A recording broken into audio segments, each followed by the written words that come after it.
Duh, backlight. Gila.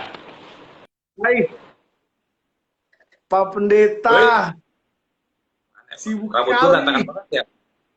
Berantakan Apa? banget rambut gue. Nggak apa-apa. Berantakan banget. Ini nggak apa-apa kan? Gue ngomong pakai gua lu kan? Slow, slow. Ais, mantap. Memang Pak Pendeta ini luar biasa. Man. Apanya yang luar biasa, woi. Jadi, Eh, jadi, jadi kegiatan lo hari ini apa, Pak Pendeta? ya, baru selesai kunjungan tadi. Main-main lah ke rumah jemaat kita. Oke. Hai. Apa aja itu yang dibahas Pak Pendeta soal kunjungan ke rumah jemaat ini? Ya, ngobrol-ngobrol aja. Ngobrol-ngobrol Iya, santai lah. iya ya. Biar saling dekat gitu ceritanya. Iya. Ini ada kasih juga nih yang nonton nih. Wis, asik. Oh, ini yang itu Bu Pendeta juga tuh. Iya makanya. Kalau kalau Kaseba kan udah ditabis. Kalau lu kan Yoi. lagi OTW. Amin. Iya, iya. Lu lagi OTW. Gimana pelayanan? Gua nggak nyangka loh, maksudnya gua nggak nyangka lu bisa di kota bumi deket banget sama gua gitu. Hmm. Ya, sejauh ini oke lah pelayanan. Dan yang ya itu unpredictable-nya ya lu sama gue tetanggaan. Iya deket banget asli, rumah gua sama rumah lu deket banget. Jalan kaki nyampe, coy. Iya makanya jalan jalan kaki kalau misalnya guanya lagi rajin, cuman kalau gua lagi males ya naik motor lah. Lah, kebanyakan males ya, bro. Iya, kebanyakan malesnya. Asli selama di rumah gue ngapain lagi ya kan? Lalu berarti ngajar dari rumah dong ya? Iya, gue ngajar dari rumah, semuanya dari rumah. Lu gimana pelayanan di gereja? Apakah udah bisa buka gereja atau gimana nih? Sejauh ini masih tarik ulur sih. Sejauh ini masih Hmm. tarik ulur kalau kan situasi aman apa namanya bisa untuk di gedung gereja gitu ya. Tapi kalau misalkan ada satu dua jemaat yang positif misalkan gitu kita online lagi gitu. Oh Ya tarik gitu. ulur aja sesuai ini sih, sesuai situasi dan Hmm. kondisi.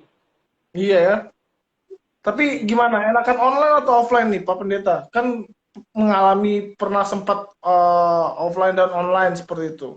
Gimana Mhm. menurut lu sendiri sebagai pelayan di gereja seperti itu? Enakan offline dong.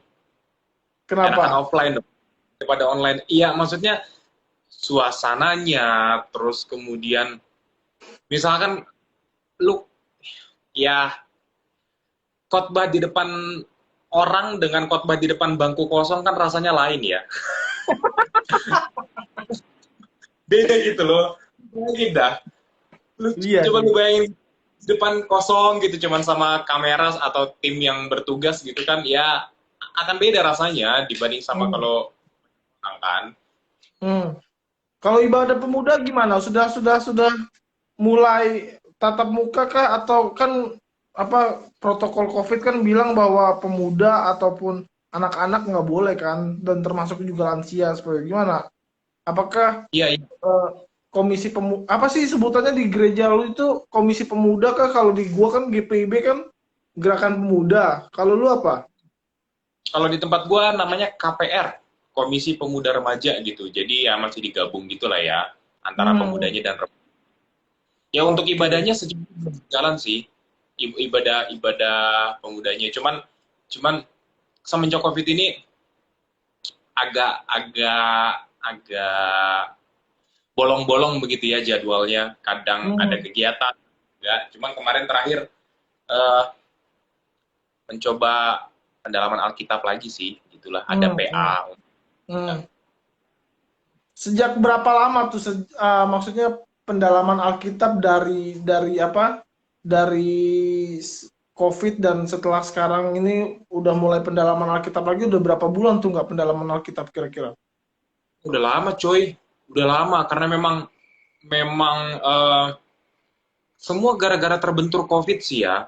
Hmm. Maksudnya eh, karena kan kalau mau kumpul ntar salah lagi. Karena kan misalkan kalau mau PA begitu misalkan tidak dari Zoom atau tidak dari via online kita ketemu itu masih agak repot gitu. Hmm. Sementara Hmm. kalau untuk melaksanakannya secara online itu agak agak susah-susah gampang ya untuk melibatkan anak-anaknya gitu. Jadi Hmm. ya Hmm. masih begitulah sejauh ini kok. Hmm. Hmm. Gitu. Terus gimana? Ah, Gimana perasaan KPR atau anak-anak KPR yang kemudian bisa mengalami pendalaman Alkitab lagi kemarin setelah lama banget tadi yang lu bilang. hmm. Ya, ya sejauh Mereka sejauh yang mereka mereka excited kah atau mereka merasa biasa aja atau gimana? sejauh yang gue lihat sih excited gitu. Malah malah kemarin terakhir ya, eh, Hmm. beberapa orang yang tidak gue prediksi akan datang, lu tau gak sih? Hmm. Hmm. Hmm. Hmm.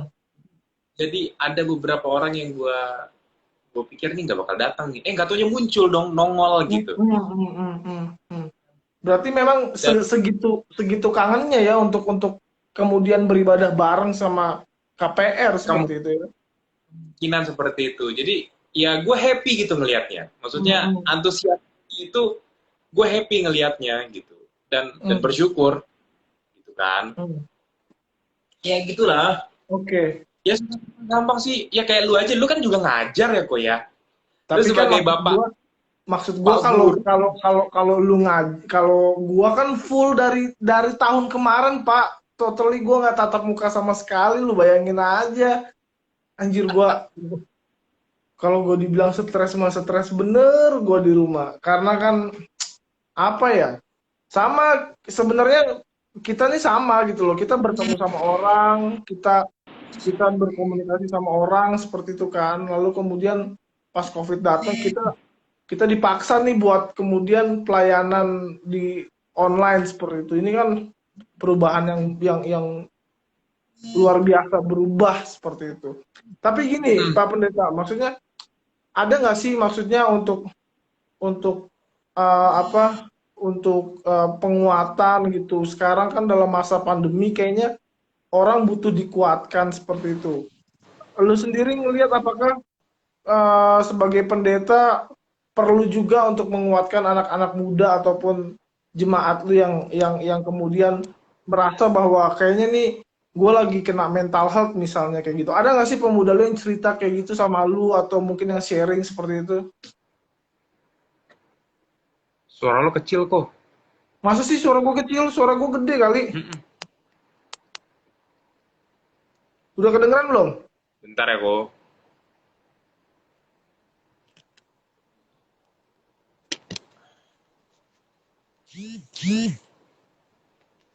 Coba lo ngomong nih Kedengeran kok. nggak? Kedengeran nggak? Enggak nih. Masa nggak kedengeran sih?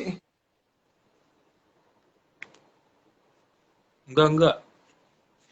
Lu kok Kecil bisa banget. nggak kedengeran? Mau gue pakai headset kali ya. Coba pakai headset. Masa nggak Bentar ya. kedengeran sih? Parah banget. Parah banget. Bentar. Coba gue pakai headset ya.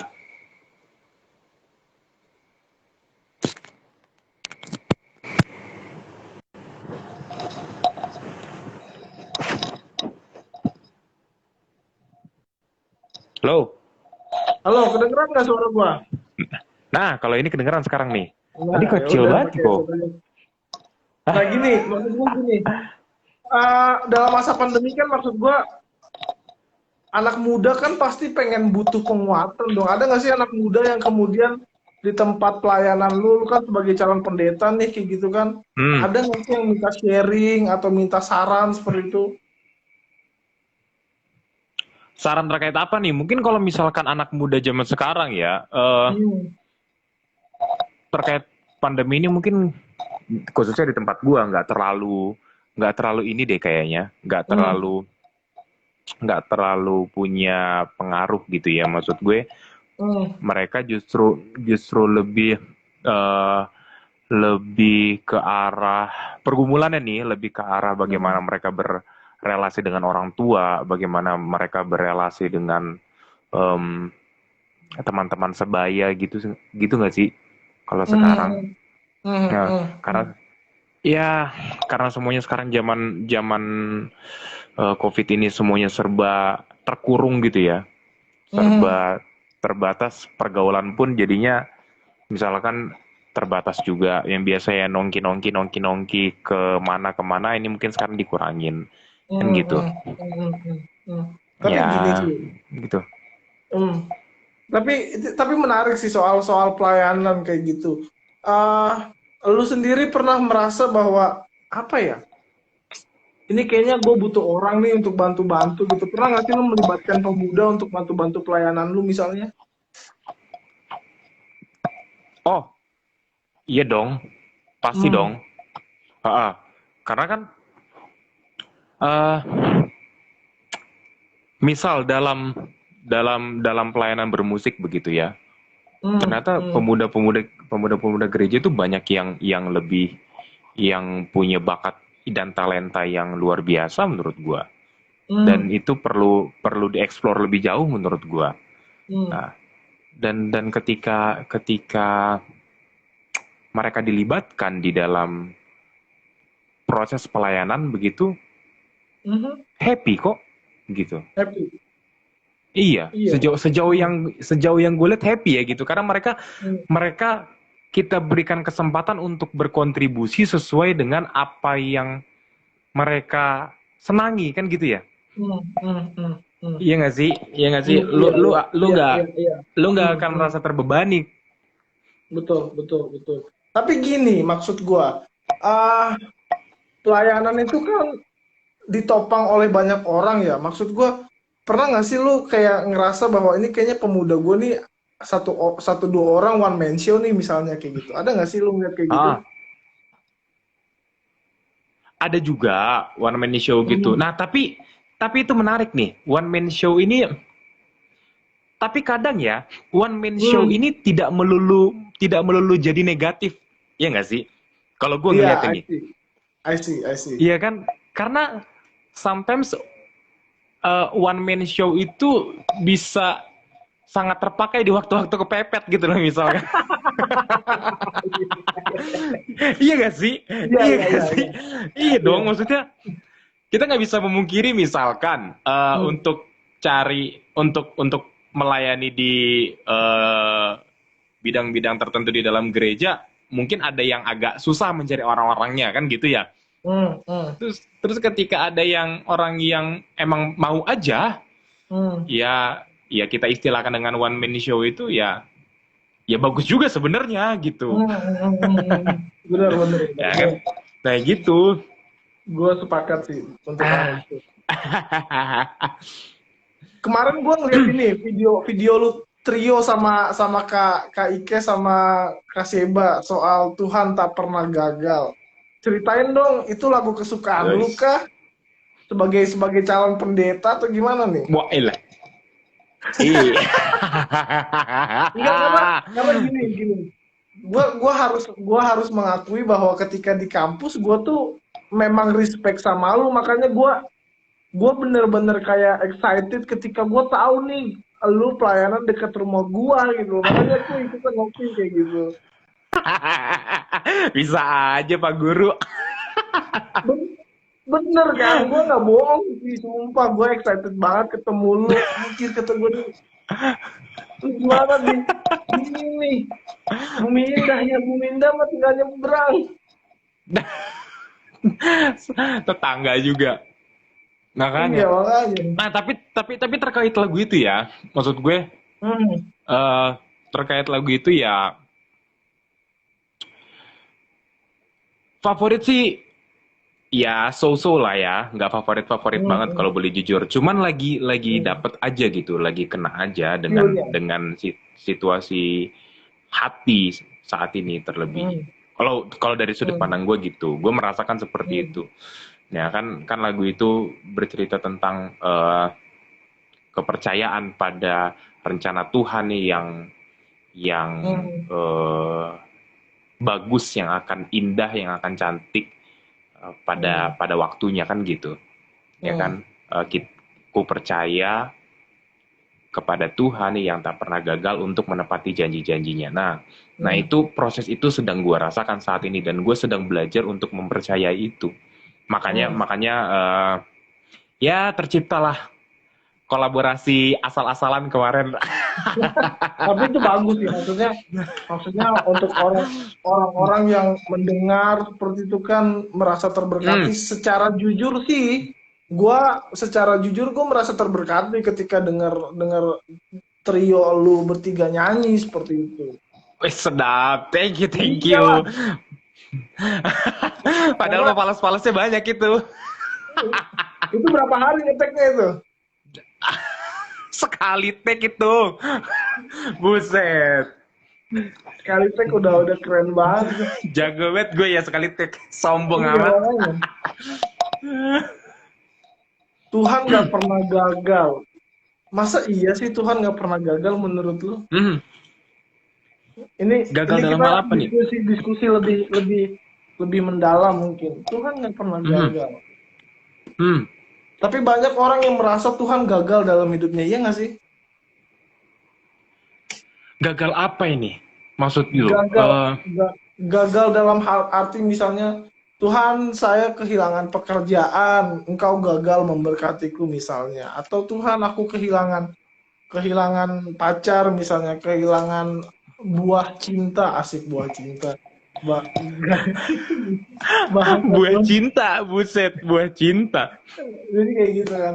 Nah, kan banyak orang yang akhirnya hopeless dengan itu semua karena apa ya, nggak tahu. Mungkin gimana pandangan lu soal orang-orang yang mungkin merasa hopeless dengan harapannya misalnya. Iya, menurut gue it is normal gitu, Kak, untuk merasakan sebuah ketidakpuasan, maybe bisa gue bilang ketidakpuasan terhadap apa yang ia terima. Misalkan tadi contoh lu itu kan adalah gue kehilangan sesuatu, gue kehilangan A, gue kehilangan B, gue kehilangan C, yang pada akhirnya membuat kita memandang Tuhan gagal memberkati kita, kan begitu kurang lebih kan? Betul. Nah cuman itu menurut gue normal dan sah-sah saja gitu kan. Normal dan sah-sah saja karena manusiawi nggak sih, lu pengennya tuh yang nyaman, lu pengennya tuh yang enak aja. Jadi ketika lu berada pada posisi yang tidak nyaman, ya bisa jadi lu memandang Tuhan seperti itu. Betul. Gitu. Nah, cuman ya secara pribadi gue sendiri sekarang nyaman gak nyaman gitu ya posisinya kan. Masih nyaman gak nyaman gitu, masih berproses seperti yang gue bilang di awal. Gitu. Tapi kalau misalkan tadi lu bilang hopeless atau lu bilang tidak berpengharapan begitu ya, lalu memandang kegagalan Tuhan, gue pernah dikasih ayat sama pendeta gini, yang ini kayaknya banyak yang udah tahu. Intinya bunyinya serahkan kekhawatiranmu kepada Tuhan karena Ia yang memelihara kamu, tak akan pernah dibiarkan orang benar itu goyah gitu. Maksudnya pemeliharaan Allah, pemeliharaan Tuhan itu menurut gue akan tetap ada gitu. Ya percaya aja. Kalau gue sih saat ini begitu ya. Kalau gue sih saat ini gitu kok. Tapi bisa nggak sih? Maksud gue tuh udah lama pengen share ini soal ini. Maksud gue sebagai orang yang baca teks Ayub ya gitu, lu masih bisa bersyukur dikala lu apa ya? Dikala lu udah kehilangan semuanya, istri lu, anak lu, harta lu. Lu tau gak sih kayak efek yang diberi ataupun respon yang diberikan pertama kali sama Ayub adalah dia bersyukur. Lu bayangin bisa. Lu bisa nggak sih kayak dia gitu? Itu susah banget nggak sih? Iya nggak sih? Susah asli. Apa rasanya coy? Apa rasanya coba? Yang kayak gitu kan? Asli. Ini ada Yuni. Aduh, Bang Edo sinyalmu jelek sekali. Aduh, sinyal siapa yang jelek nih? Halo Bang Edo. Aduh, Bang Edo ini.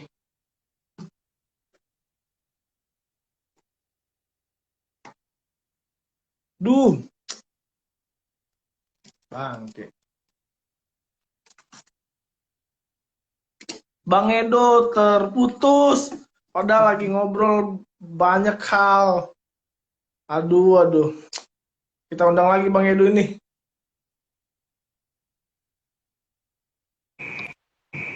Kenapa terputus Bapak Pendeta? Aduh. Kenapa lu tadi? Nggak Putus lu? tahu terputus.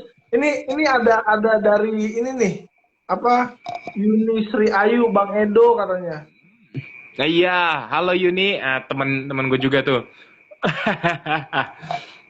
Teman-teman di ini Bekasi. Enggak, dia orang Jakarta dia. Oh. Anak Jakarta doi. Yoi. Oke, kita Yoi. lanjut lagi, Bang. Soal Boleh. soal Ayub misalnya. Lu ngebayangin gak sih kalau seandainya lu di posisi Ayub gitu, lu bisa bersyukur gak sih, Bang? Even lu seorang... Tentu tidak lah. Kenapa? Ya enggak lah. Balik lagi ke ini gue tadi, maksudnya manusiawi aja gitu.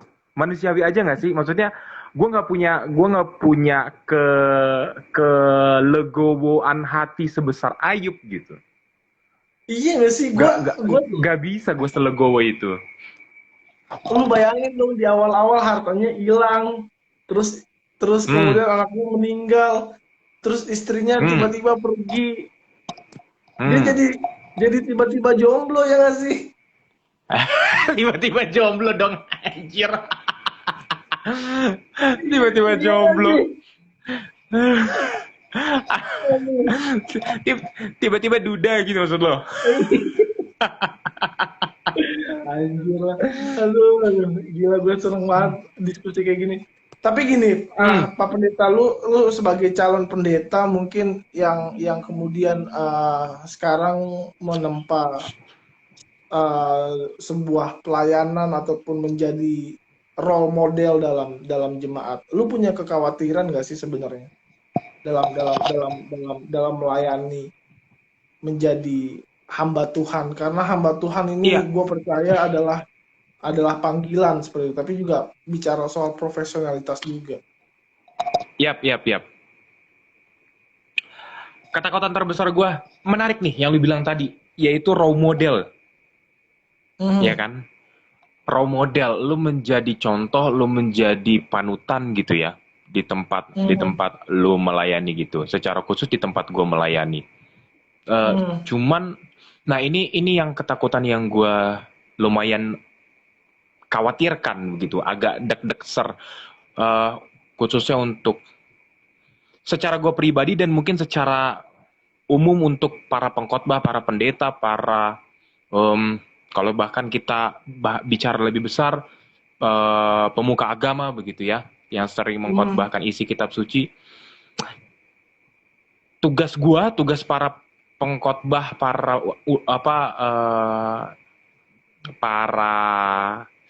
pemuka agama itu adalah berkhotbah gitu dong, ceramah gitu ya.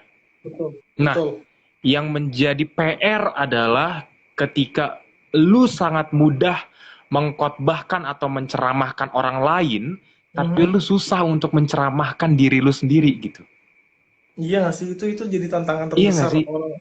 Itu menurut gua saat ini itu tantangan terbesar yang gua bisa nggak ya gitu. Gue bisa nggak ya sesuai dengan apa yang gue pernah khotbahkan misalkan. Karena apa yang pernah lo omongkan itu harus selaras dengan pribadi lu nggak sih? Iya. Kan harus ya, harus gitu. Nah, dan itu tanggung jawab besar menurut gue yang harus diemban. Karena lu tadi lu mengawali pembicaraan dari kata role model tadi ya, itu. Selain gitu sih kalau menurut gue. Selain berkhotbah, misalnya apa lagi nih? Kan tadi lu bicara soal berkhotbah, lalu kemudian bisa nggak sih kita melakukan apa yang kita khotbahkan? Apalagi selain itu menjadi tantangan. Dan ini menarik sih Bang, maksud gue bukan hanya seorang pendeta ternyata, tapi gue ngerasa kayak guru agama pun jadi role model, iya nggak sih? Iya, termasuk lu. Iya makanya. Loh, lu dan gue ada di dalam bidang yang sama, bidang pengajaran etis gitu nggak sih? Apa yang baik, apa yang yang sebaiknya dilakukan itu yang kita ajarkan gitu. Bedanya gue di lingkungan gereja, lu di lingkungan sekolah kan gitu. Betul. Nah iya, Betul.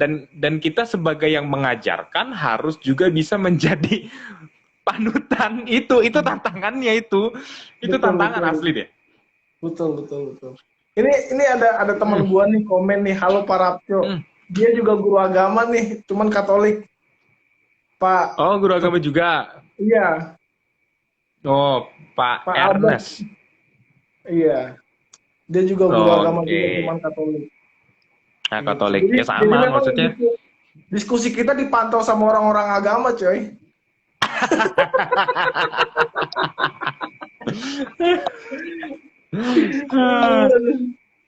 Tapi lu happy nggak sih menjalani pelayanan sebagai calon pendeta yang akhirnya memutuskan ketika kuliah lu menggumuli dan akhirnya lu memutuskan untuk jadi calon pendeta? So far, are you happy to do it? So far happy. So far happy dengan berbagai tantangan yang ada ya gitu. Karena kan semua tidak berjalan mulus-mulus saja gitu. Pasti. Tapi so far happy. So happy. Oke. Gitu. Wow, ini menarik. Lalu kemudian nih, kalau seandainya Tuhan kasih kesempatan lu nih, lu kan sebagai calon pendeta, lalu nanti kemudian harapannya akan ditahbiskan sebagai pendeta seperti itu. Amin. Apa harapan lu dalam pelayanan misalnya? Ini kan menarik nih. Harapan lu dalam pelayanan? Harapan gue? Gue nggak yang muluk-muluk sih. Gue nggak muluk-muluk ya. Gue dari diri sendiri gue dulu gitu. Menjadi pribadi yang lebih baik itu dulu kali ya, supaya bisa jadi role model tadi. Iya ya. Itu sih. Itu dulu aja. Yang lebih baik jadi seorang pendeta ya. Iya, itu aja dulu. Kalau gue secara pribadi gitu. Karena terlalu muluk-muluk kalau berpikiran terlalu jauh gitu, sementara diri sendiri dilupakan gitu untuk ya gitulah menurut gue gitu, dari diri sendiri. Ini ada teman gue nih yang ngomong, ada yang komen si teman gue Jefferson Riwu, dia anak STT Gereja Kalimantan Evangelis, dia bilang intinya kita menjadi cermin seperti itu ketika kita mengkhotbahkan sesuai kepribadian kita. Iya. Dan itu jadi cermin itu gimana ya? Jadi cermin gitu. Coba lu bayangin deh. Lu bayangin lu habis bohong nih. Tapi besoknya lu khotbah, jangan bersaksi dusta terhadap sesama manusia gitu loh. Maksudnya, apaan sih lu? Khotbah doang lu bisanya gitu. Kan jadi kocak gitu. Jadi makanya gue bilang memperbaiki diri sendiri itu menurut gue penting sih. Gitu. Itu penting banget menurut gue. Dan menjadi role model ketika menjadi seorang pemuka agama tuh kayaknya mulai dari diri sendiri lah ya. Selalu, kalau menurut gue selalu dari diri sendiri. Gitu. Iya, ya? Kayak gini loh, kayak kalau misalkan lagi stand up comedy kan, materi stand up comedy itu harus berasal dari keresahan diri sendiri kan gitu katanya. Iya. Kan gitu kalau materi stand up comedy. Nah, kalau mungkin ya khotbah bisa juga gitu juga kali, dari keresahan diri sendiri, dari diri sendiri yang juga kita refleksikan bersama Tuhan lalu kita khotbahkan. Begitu. Kurang lebih gitulah. Tapi gini, yang gua amati, nggak tahu benar atau salah, tapi gini, yang gua amati adalah kayaknya kalau pendeta cari pelayanan di tempat lain misalnya, karena ibaratnya kejar setoran lah. Menurut lu gimana ini? Pendeta kejar setoran nih. Pendeta kejar setoran yang gimana nih? Misalnya dia pelayanan di gereja lain, karena di gereja lain kan misalnya persembahan kasihnya lebih besar misalnya kayak gitu. Gua no comment deh kalau yang itu. Bahaya kayaknya bos ya. Woi, lihat ya ada Stefan Adam 09 nih. Iya, Bang Ah, Adam. ini Bang Stefan. Woi, Bang Stefan. doi juga Amang Pandita ini. HKBP ya? Yoi. Mantap. Memang kita ini Iya, diskusinya sama. diamati sama calon-calon pendeta ini, sama pemuka agama ini. Berat. Iya, jadi kalau salah ngomong dikit bahaya ini. Iya, makanya. Aduh. Mana yang hadir HKBP lagi ya kan? Bercanda Bang Adam. Berbahaya ini. Aduh. Gue yakin si Stephen ini pasti dari jauh senyum-senyum aja deh ini sambil nonton. Iya kan. Udah tahu kita berdua soalnya. Iya.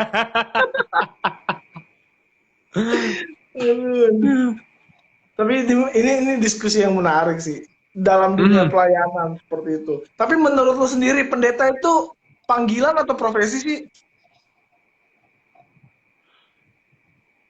Dua-duanya kali kok. Dua-duanya. Kenapa dua-duanya? Iya. Dua-duanya. Gini. Panggilan itu kan urusan hati ya. Gitu. Betul. Kalau menurut gue panggilan ini urusan hati. Iya, ketika gue ada di dalam posisi yang saat ini, itu hati yang berbicara, gitu kan? Betul. Maksudnya panggilan hati itu. Sementara jabatan pendeta, kalau gue memandangnya juga harus dipandang sebagai sebuah profesi. Dalam arti begini, profesi dalam arti ketika lu berprofesi sebagai pendeta, profesi apapun lu lakukan dengan profesional. Betul. Gitu kan? Ketika lu melakukannya secara, lu berprofesi sebagai apapun itu, berprofesi sebagai pesepak bola, berprofesi sebagai arsitek, berprofesi sebagai dokter, lu lakukan secara profesional. Nah, ketika dengan konteks berpikir seperti itu, jabatan pendeta pun harus dilakukan secara profesional dong. Dalam berbagai bidang pelayanannya. Nah, di titik itulah profesinya bisa kita definisikan. Kalau menurut gue gitu. Okay. Jadi apakah profesi dan pelayanan itu panggilan? Dua-duanya menurut gue. Dua-duanya, panggilan atau profesi. Iya. Berarti dua-duanya. Iya. Berarti profesi BTW, ini, kenapa? Itu ada yang nanya itu di itu. Teman gue ini dari SMP nih, sehat. Mantap.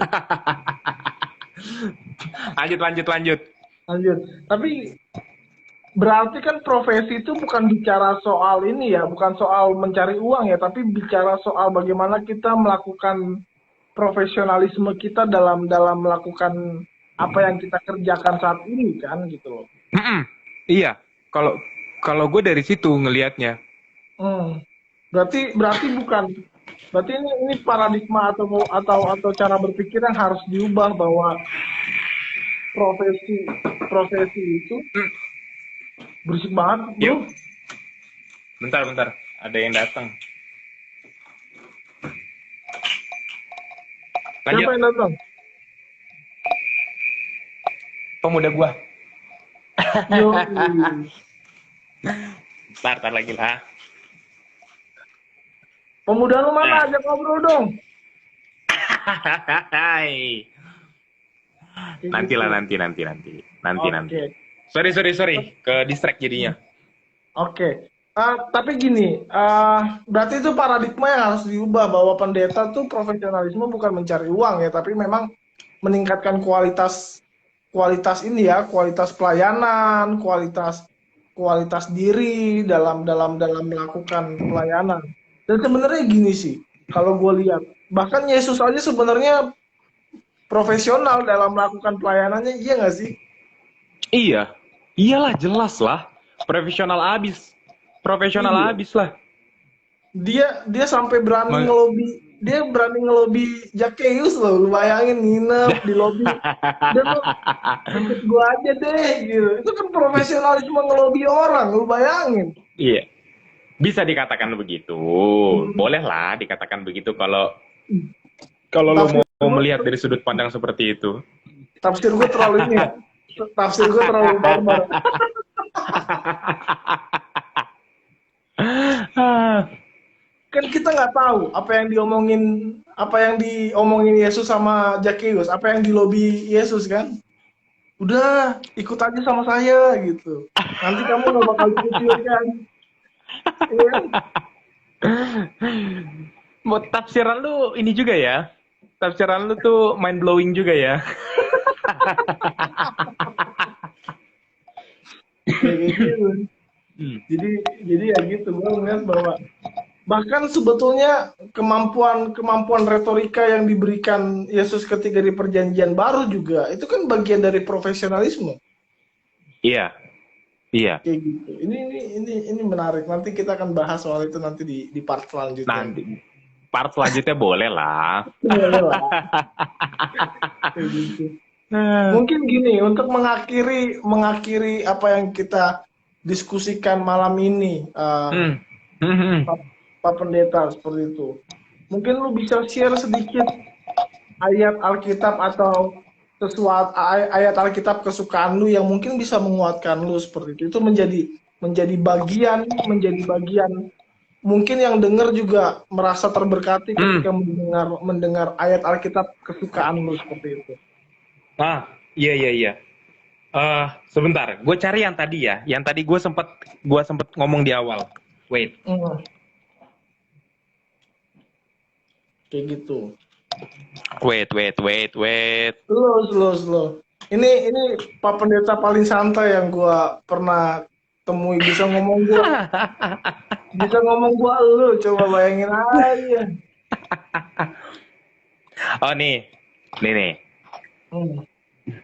Gue pernah dikasih ayat, gue pernah dikasih ayat sama seorang pendeta begini bunyinya.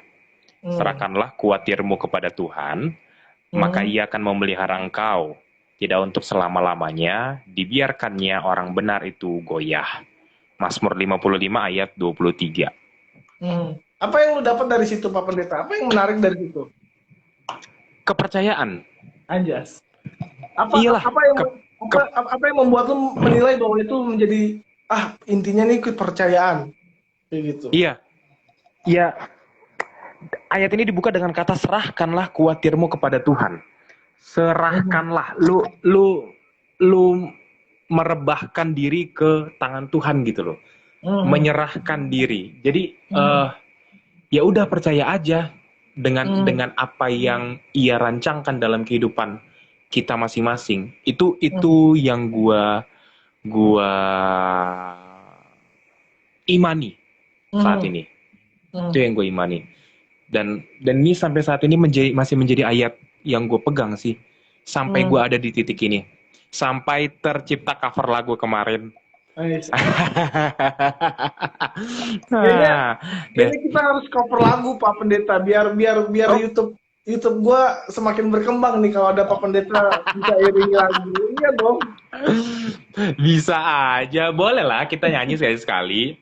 Iya ya, boleh lah. Boleh. Tempat pelayanan lu deket ini sama gue. Siap, bisa diatur. Ntar kita ngobrol aja lebih lanjut. Boleh lah, itu mah gampang. Pokoknya bab dua kita soal lobby aja. Boleh, bisa diatur. Atur aja bos, atur aja. Serahkan kuatirmu pada Tuhan. Tapi bisa nggak sih kita menyerahkan kuatir kita sama Tuhan? Kita terbelenggu dengan harta, terbelenggu dengan masalah kesehatan. Misalnya kita khawatir kesehatan kita menurun, apa segala macem. Is it hard? Iya dong. Tapi maksudnya gini. Maksudnya ketika khawatir dan ketika menyerahkan bukan berarti kita bersikap pasif kan? Ya dong. Di masa COVID ini lu khawatir misalkan kena COVID, terus lu tetap nggak pakai masker misalkan, terus lu tetap berkerumun misalkan. Nah, jadi khawatirnya cuman pasif aja gitu. Tidak ada tindakan yang lebih Preventif. effortful. Hmm. Lu pengen lu pengen sehat tapi nggak pernah olahraga misalkan, gitu kan? Ya, misalnya gitu misalnya. Jadi Ya perlu ada usaha juga. Jadi bukan berarti pasif, menyerahkan diri dalam arti bukan hanya berserah pasif juga, tapi ada usaha juga yang harus kita lakukan. ini menarik. Sama kayak misalnya berdoa dan bekerja. Jangan berdoa aja ya nggak sih? Yoi, nah itu jangan doa aja lah, kerja juga. Iyalah, Kita kerja berdoa, juga. pengen dapat cewek cakep gitu kan. Cuman kita nggak ada usaha gimana? Ya usahalah. Makanya Kayak gitu. harus usaha. Iya. Ya usaha Kita penting, bro. Usaha penting bener. Kita Usaha penting. pengen dapet cewek, tapi kita masih nganggur. Iya, cek. Waduh. Enggak bisa. Bahaya deh, bercanda. Guyonan ringan aja, guyonan ringan. Dark joke. Oke. Pak Pendeta, thank you udah ngobrol di live IG gua dan ini menjadi obrolan yang menarik ketika kita merefleksikan sebuah hidup, ketika kita merefleksikan sebuah panggilan seperti itu hingga akhirnya lu memutuskan untuk jadi pendeta. It's not easy to choose your passion. I mean like nggak jarang ada orang yang memutuskan untuk jadi pendeta. Even gua pun gue masih bergumul sebenarnya kayak gitu. But I think I respectful with people yang benar-benar memilih untuk jadi pendeta seperti itu. Oke. Respect Pak juga, pendeta, respect. Apa? Ya, respect juga buat lu yang mau menjadi pendidik untuk mencerdaskan kehidupan anak-anak bangsa. Iya dong. Apresiasi bukan hanya diberikan pada pelayan yang sebagai tokoh agama, apresiasi juga harus diberikan kepada pekerjaan-pekerjaan lain, termasuk lu sebagai guru yang mencerdaskan kehidupan bangsa. Mantap. Kan gitu ceritanya. Oke, ini gua end meeting ya. Maksud gua selesai akhir video. Thank you ya. Siap. Bye bye. Thank you. Bye. See you.